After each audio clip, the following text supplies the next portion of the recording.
प्रकार से दो इलेक्ट्रॉनिक डिवाइस को कनेक्ट करने के लिए ब्लूटूथ होता है, तो एक मनुष्य को परम पिता से कनेक्ट संपर्क स्थापित करने का एक कह सकते हैं कि ये बहुत बड़ा टूल, बहुत बड़ा हमारा ये ब्लूटूथ है। ओम। ओम शब्द उच्चारण मात्र से व्यक्ति के जीवन में एक सकारात्मक परिवर्तन आता है। हमारे अल्लाह आपके ओम सब बराबर हैं। साहब, आपको हिंदू दर्शन का लेश मात्र भी ज्ञान नहीं है। धार्मिक है, सभी का सम्मान करते हैं, किसी के बारे इस प्रकार की टिप्पणी हम नहीं करते। तो किसी धर्म के ऊपर हम नहीं बोलते, कभी आक्षेप नहीं लगाते, या हमारी ट्रेनिंग नहीं है।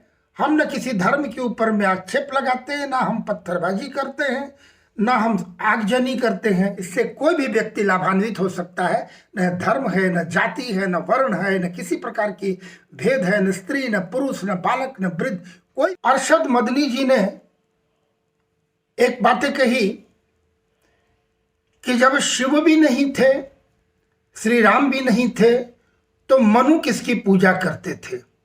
आप इतने बड़े उलेमा हैं साहब, आपको हिंदू दर्शन का लेश मात्र भी ज्ञान नहीं है। यदि आप हिंदू के ऊपर, हमारे धर्म के ऊपर किसी प्रकार की टिप्पणी करते हैं, तो यह आशा की जाती है कि आपको उसका अध्ययन अवश्य होना चाहिए। देवाधिदेव महादेव शिव, जिनका न आदि है न अंत है, आपको जानने की आवश्यकता है। किसी के भी प्रारंभ, मनु ने मनुष्य का प्रारंभ किया, मानव का प्रारंभ, प्रथम मानव हुए हमारे मनु महाराज, जिसे आप जिस नाम से आप जानते हैं। हम तो मनु बोलते हैं, हमारे उपनिषदों में यही वर्णन है। आप जिस नाम से पुकार ले और आप अपना स्टैंप लगा दे, आपकी मर्जी। भगवान देवाधिदेव शिव की बात करूं तो शास्त्र में कहीं भी उल्लेख नहीं है कि भगवान शिव का जन्म कब हुआ, उनके पिता कौन थे, ये सारी बताएं। तो ये मनु के भी पूर्व थे। रह गई श्री राम की बात, तो श्री राम एक अवतार हैं श्री हरि विष्णु के, जो जगत के पालनहार हैं।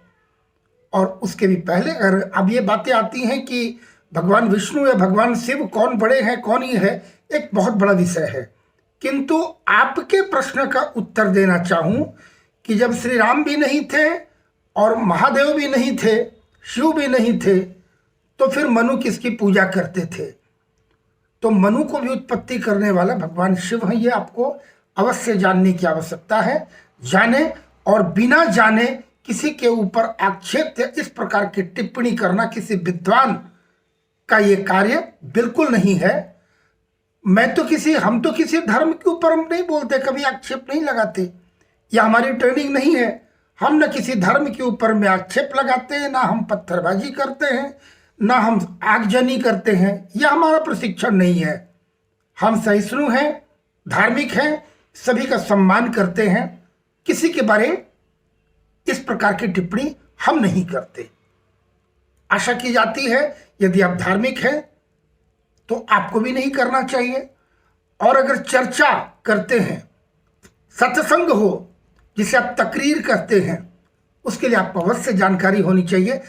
मदनी जी ने ओंकार के प्रति कहा कि हमारे अल्लाह आपके ओम सब बराबर हैं। चलिए, मैं आपके धर्म का मैं भी सम्मान करता हूं और आपको भी अपने धर्म का सम्मान करनी चाहिए। ओम के बारे आपको अध्ययन करने की आवश्यकता है। ओंकार क्या है? हमारे उपनिषदों में, मंडूक उपनिषद में या हमारे ऋग्वेद में इसकी चर्चा है। ओम शब्द उच्चारण मात्र से व्यक्ति के जीवन में एक सकारात्मक परिवर्तन आता है। विषयांतर हो जाएगा, पूरे विस्तृत बताना यहां संभव नहीं है। मैं विषय के अंदर ही रह के बात करना चाहूंगा। अभी मनुष्य के मस्तिष्क के अंदर में 3 प्रकार के इसके स्तर होते हैं। जब व्यक्ति कुछ भी ला बोलता है, जीभ का उच्चारण ग बोलता है गले से, ब बोलता है ओठ से, किंतु जब ओम बोलता है तो मनुष्य के मस्तिष्क के अंदर में जितने भी विभाग हैं सभी के ऊपर में एक प्रकार से वो वहाँ प्रहार होता है और मनुष्य के चक्र जागृत होते हैं। ये ओंकार की शक्ति है और ओंकार ही हमारे परमपिता परमेश्वर के प्रतीक माने गए हैं। और यह भी आज की पीढ़ी को समझने की आवश्यकता है। सरल भाषा में बताऊं, जिस प्रकार से दो इलेक्ट्रॉनिक डिवाइस को कनेक्ट करने के लिए ब्लूटूथ होता है, तो एक मनुष्य को परम पिता से कनेक्ट, संपर्क स्थापित करने का एक कह सकते हैं कि ये बहुत बड़ा टूल, बहुत बड़ा हमारा ये ब्लूटूथ है। ओंकार कहने से एक योगी जब आंखें बंद करके जब वो ओंकार का उच्चारण करता है तो उसके मस्तिष्क में उस प्रकार की बातें आती है जो ध्यान में सीखने और प्राप्त करने के लिए जन्म जन्मांतर ऋषि मुनि लगा देते हैं। तो ओंकार की बात भी आपने गलत कही, जो बिल्कुल शोभनीय नहीं होता, अपाच्य लगता है आप जैसे विद्वान के वक्तव्य से। तो ओंकार से इसकी तुलना बिल्कुल न की जाए। ओंकार हमारे परम पिता परमेश्वर के प्रतीक हैं और ओम को उच्चारण मात्र करके आप देख लें वो क्या होता है। इस प्रकार से ये कोई भी कर सकता है और हमारे पूर्वज तो सभी को ये प्रसाद देकर गए हैं। इससे कोई भी व्यक्ति लाभान्वित हो सकता है। न धर्म है, न जाति है, न वर्ण है, न किसी प्रकार की भेद है, न स्त्री, न पुरुष, न बालक, न वृद्ध, कोई भी कर सकता है। आपकी इच्छा आप चाहे कर सकते हैं, मोस्ट वेलकम। ना करना चाहें आपकी इच्छा, तो इसका भी लाभ उठाया जा सकता है। इसका भी वर्णन आपने